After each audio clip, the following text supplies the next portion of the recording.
لیکن عرض کیا کہ 1980 کی دہائی سے خصوصی طور پر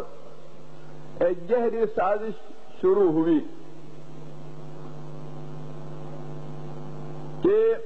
جو زندہ ہیں ان کو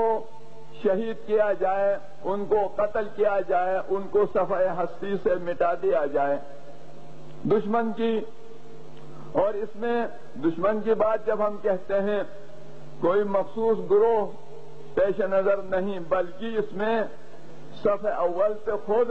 حکومت ہی ہے جس کی سرپرستی میں دہشت گرد پرورش پاتے ہوئے ہمارے خلاف اب تک اقدامات کرتے رہے ہیں۔ اور دلیل یہ ہے کہ آج تک پاکستان کے اندر جتنے شیعہ شہید ہوئے ہیں پاکستان کے کسی ایک کے قاتل کو بھی آج تک سزا نہیں ملی، جس کا مطلب یہ ہے کہ باقاعدہ ایک منظم سازش کے تحت وجود تشیع کو پاکستان سے ختم کرنے پر کام ہو رہا ہے۔ تو اس کی دو شکلیں ہیں۔ ایک شکل یہ ہے برادران کہ جو زندہ ہیں ان کو صحیح ہستی سے مٹا دیا جائے، جو جوان ہیں، بڑے ہیں، علماء ہیں، جس طرح آپ کی تاریخ گواہ ہے اس بات کی۔ اس کا سلسلہ تقریباً کم و بیش گلگت سے شروع ہوا 1980 اور بالخصوص 1988 کا سانحہ مئی 1988 میں باقاعدہ حکومت کی سرپرستی میں اس وقت کے صدر اور وزراء کی سرپرستی میں اور بالخصوص وزیر امور کشمیر کی ہدایات پہ ایک مسلح ہزاروں کی تعداد پر مشتمل لشکر گلگت و بلتستان کی طرف حملہ آور ہوا کہ گلگت و بلتستان جہاں الحمدللہ پیروان اہل بیت اطہار کی اکثریت آباد ہے، جو چراغ محبت اہل بیت سے اپنے دلوں کو روشن کیے ہوئے ہیں، ان شایان علی کو مٹا کر ختم کر دیں۔ اور اس میں کیا شک ہے کہ اس میں حکومت شامل تھی کہ 500 کلومیٹر سے زیادہ فاصلہ ہے کہ جہاں سے یہ لشکر چل کر گلگت تک پہنچا۔ راستے میں کئی پولیس چوکیاں ہیں، ڈیوٹی پہ ہوتے ہیں، ذمہ دار افراد ہوتے ہیں، کئی ضلعوں سے گزر کر یہ لشکر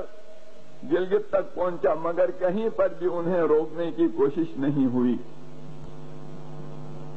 جو اس بات کی دلیل ہے کہ یہ سب حکومت کی پلاننگ تھی۔ لیکن الحمدللہ نہت پیش عیان علی نے مردانہ وار اس لشکر کا مقابلہ کیا اور ان کو شکست و ذلت سے دوچار کر کے واپس جانے پہ مجبور کر دیا۔ ہر سال مئی کا مہینہ آتا ہے تو گلگت میں شہداء کی برسی منائی جاتی ہے، لیکن جو دشمن شایان علی کو مٹانے کی نیت سے آیا تھا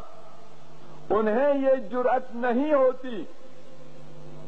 کیونکہ انہوں نے ایک بڑے جرم کا ارتکاب کیا ہے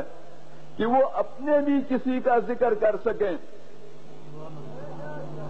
بلکہ وہ ہم پر اعتراض کرتے ہیں کہ 88 میں یہ واقعہ گزرا تھا،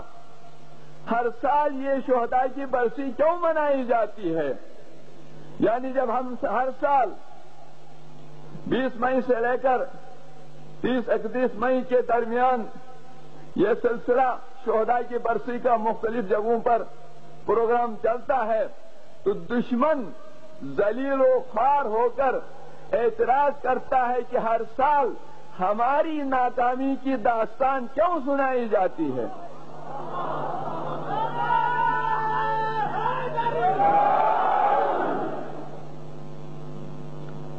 برادران، وہ سلسلہ جب گلگت میں شروع ہوا اور اس کے بعد بھی 1991 92 میں 93 میں 94 میں بھی یہ واقعات ہوتے رہے،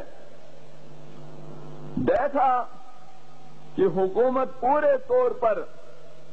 دشمن کے ہم نوا ہے اور ان کی سرپرستی میں یہ کام ہو رہا ہے۔ ایک دفعہ 93 میں پھر کچھ فسادات ہوئے، اس کے بعد کچھ امن و امان کی کوششیں ہوئی، تو ایک ادارے کی طرف سے، ایک پرائیویٹ ادارے کی طرف سے ایک پروگرام منعقد ہوا امن و امان کے حوالے سے، جس میں شیعہ، اہل سنت اور اسماعیلی برادری کے حضرات موجود تھے، اور یہ پروگرام بھی اسماعیلی برادری کی طرف سے ہی تھا۔ تو وہاں پر بندے سے پہلے اہل سنت حضرات کے ایک فرد کو بولنے کا موقع دیا گیا، تو اس نے اپنی تقریر میں کہا کہ گلگت کے اندر 99% عوام امن پسند ہیں، صرف 1% شر پسند ہیں۔ اس کے بعد بندے کو بولنے کا موقع دیا گیا تو بندہ نے یہ عرض کیا کہ جناب، جب 99% عوام امن پسند ہیں اور صرف 1% شر پسند ہیں، تو کیا وجہ ہے کہ اس 99% نے 1% کو اتنی ڈیل کیوں دی ہے کہ وہ 99% کا سکون تباہ کر رہے ہیں؟ کیوں خاموشی ہے؟ کون ان کو پرورش کر رہا ہے؟ کون ان کا تحفظ کر رہا ہے؟ کیوں ان پر قابو نہیں پایا جا رہا؟ تو وہ لوگ آج تک میری اس بات کو نہیں بھولے، وہ حوالہ دیتے ہیں اس تقریر کا کہ انہوں نے وہاں یہ بات کہہ کر ہماری دل آزاری کی تھی، اور اس طرح کی گفتگو۔ خیر، تو برادران،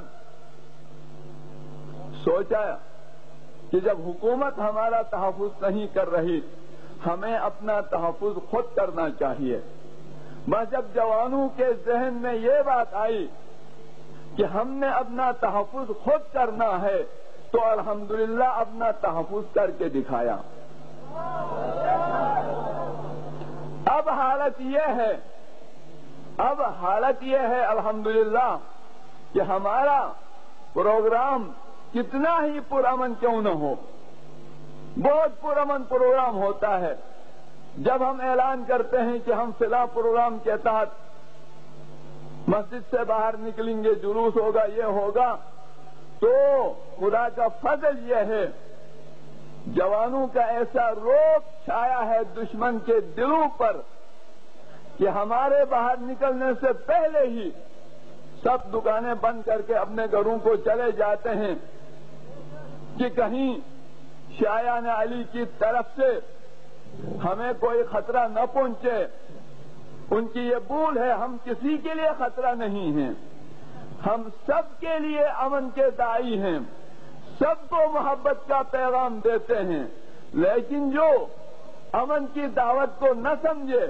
محبت کے پیغام کو نہ سمجھے، اس کو سکھانا بھی آتا ہے۔